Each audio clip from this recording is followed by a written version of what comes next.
Okay, I don't really want to make this video. I've been avoiding it for weeks, but I've been asked enough about it. I'm going to address it. What happened to my OM-5? What am I shooting on now? What's going on? Let's just get through it real quickly. I am shooting on the X-T5. Why? Let's answer it in two ways. Why did I decide to look at the X-T5? Doesn't really matter, but I'll tell you. And what was wrong with the OM-5? Simply this. Nothing's wrong with the OM-5. It's exactly as described. It took great pictures while I was out in Park City skiing. It was a great kit for that trip. You know, the 12 to 45 f4 was on the camera most of the time. And that lens is underrated, by the way. If you don't care about shell depth of field so much, really sharp, good lens. IBIS, weather sealing, small package, battery life was okay. It's fine. Like, it did a great job. It did what was expected of it. I think the OM-5 colors, they seem a bit different than the other two, like slightly different. When I dropped them into Capture One, they were great. Really, really great, in good light. So why did I move on? Well, first of all, ergonomically, after using it all week, I remember it from the EM5 III. I don't know why I didn't remember this, but I just felt like I needed more. So I would have had to have bought that grip with it. You know, the EM5 had a grip with a scrolly wheel on it, and I would have had to purchase that. By the way, before I continue on, sorry, the camera I'm using is showing, I usually like to show the camera in my hand, and the OM-5 is gone, so I'm just gonna talk for a minute. But I would have bought the grip. Okay, fine. The EVF is fine enough, it works, but it's not great. But ultimately what it came down to is this. I came back home from the trip and I started shooting some stuff around the house, using the 21.7, using the 40 to 150 f4 and using the 12 to 45 f4. Those probably aren't the right lenses for that, let's be honest. I mean, you want 1.8 or 1.2 glass on there. But I just wasn't really happy when I had to go above at higher ISOs. Not the noise, like that's its own thing. You can put that through like Topaz or like DxO. More of like the color shift, you know, you kind of lose that color. And I just felt like at the end I was like, meh, these pictures aren't doing anything for me. This camera's gonna be relegated to like a vlog and landscape camera, to be honest with you. And that's not a lot of what I do. I do a lot of documenting my family. I shoot sometimes professional shoots, or paid shoots, if you will. And I'm oftentimes chasing my kids around in sports. And so I was like, it works. I just wasn't loving it. And I found myself slowly after I got back quickly actually, being like, I don't feel like picking it up. And as soon as I realized that, I was like, yeah, I gotta sell some of this stuff or return some of these things. This ain't gonna work. And I found a Fuji X-T5 at my local camera shop, body only. And you look at the price, like the price of the X-T5, I think was $1,600 or $1,700, $1,699. And the OM-1 is only a few $100s cheaper. And so, you know, you combine that with the price of some of the pro lenses that you would need to kind of get the result that I'd be going for, with what you can get from Fuji to get the result I'd be going for, and it ends up being the same or cheaper to go with the Fuji kit. And the reason why is part of that is I bought the Sigma trio of primes, which I've never really done for, as you consider, with the Fuji cameras in the past. I had it for some Sony cameras long ago, but I'm shooting this on the 16 1.4 Sigma. I also have the 30 1.4 Sigma, not in my hands. And then I have this 56 1.4 right here. And if you look at these, like look at this 56, this thing's small. You know, it's not that big. I have the hood on it, but it's not that big of a thing. And you're getting 1.4.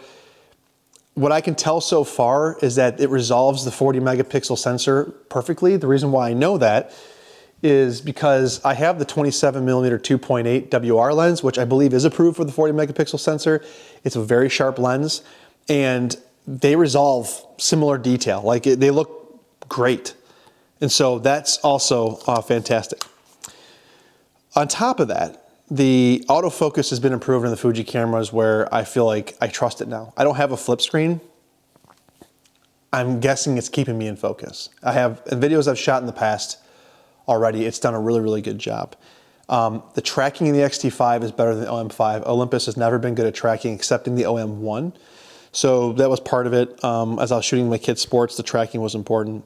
And overall, I like the body of the X-T5. The X-T3 was one of my favorite overall cameras. I love that. And the X-T4, I feel like they got away from it. They're fatter, got the flip screen. The flip screen's great for video. I just like the X-T3, X-T2 bodies, and this X-T5 is just like that. It's great with a little bit beefier grip. It's nice. Speaking of grip, I did add or purchase the Fuji hand grip, this thing right here. So when you put bigger lenses on, you have a bit more to hold on to. I really like that. It's metal, rubber matches, like it fits on there really nice. So that's really, really cool. The other piece is I'm doing a lot more of straight out of camera stuff where I've been like tuning, you know, film simulations, white balance, whatever, to get a result I like, and less post-processing. I don't want to sit down on the computer every time to edit an image.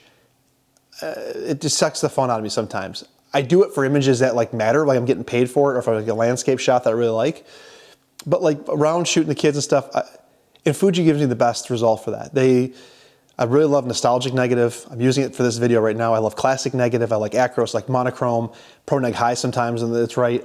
I like it. So that was part of it as well. Obviously with this new X-T5 having IBIS now, that's no longer an issue like it was in the X-T3.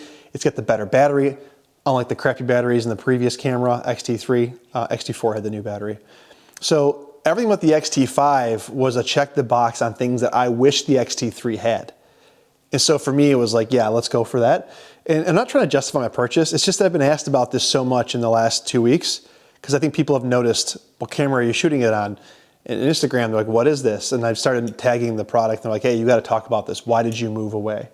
And I'm going to say something kind of might upset a few of you. And it's a bit bold, but unless there's like a Pen F2 that's like of high quality, like the Pen F and stuff, I don't see myself going back to micro four thirds.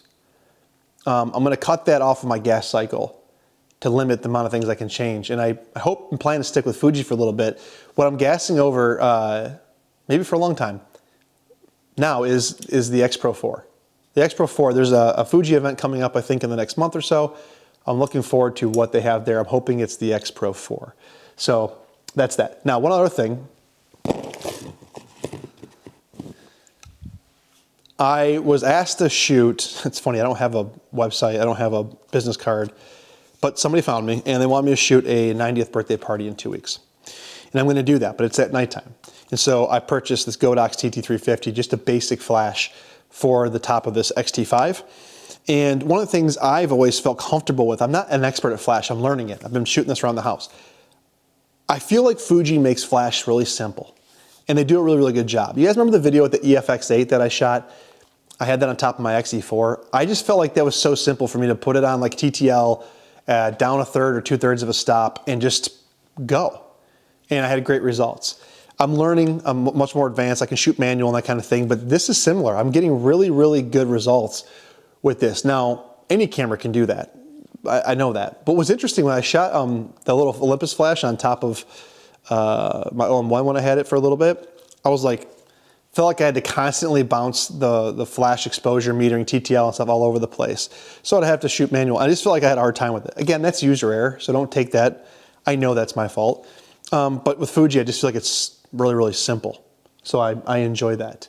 So X-T5 it is. I debated between the X-H2, but I felt like that's too DSLR-like and I probably wouldn't carry it. The fact that I can throw the 27-2.8 pancake on this and get it small, even put it in a jacket pocket, is awesome. Similar to what I was doing with the 20mm 1.7 on the OM-5. It's not that different in size, honestly. And I've really, really gone back to and interested in the retro dials on top. I've been using those. I've been shooting my M10 a lot, and I've been setting my ISO and setting my shutter speed kind of like you would on a Fuji camera or an old film camera, and that's kind of how my brain's working right now with that kind of stuff. I'm not letting auto exposure bounce all over the place, because especially if I do edit, it's like one picture is different than the other by a stop or a half stop or whatever because of what it might have metered on. Obviously the M10, the metering's primitive. The X-T5 is a lot better. So the point is like this X-T5 gives me a similar like mindset to what I'm shooting on my M10. And it's part of it as well. It's like I can pick it up and I'm adjusting dials and we're good to go there. I've shot some photos in the X-T5. I'll put them up at the end. I also took my M10 out to shoot sports. I'll put a few photos up there. I know it's not what it's meant for, but I got some interesting results. So these aren't great photos, but just if you guys are interested, I'll mark them at the bottom. But that's it. OM-5 is gone. I'm running off micro four thirds for a little bit. I don't see a reason to go back there right now, to be honest with you. Shooting the Fuji, shooting my Leica. And yeah, I mean, looking forward to an X Pro 4. I've gassed about a Q2 or Q2 reporter. That's pretty much it. I have no desire for anything new Canon, new Sony, new Nikon. I think the only Sony camera I'd gas over is an A7R5, but like, again, that's overkill, big DSLR type body. And so I don't need that. I'm not really interested in it. I'm feeling good about this setup right now. I've had very little gas in the last couple of weeks. Been shooting a lot more, 52 frames is part of that. It's good time. By the way, this week, 52 frames, it is shallow depth of field. That's a simple one. So 1.4 lenses, here we come. Having some fun.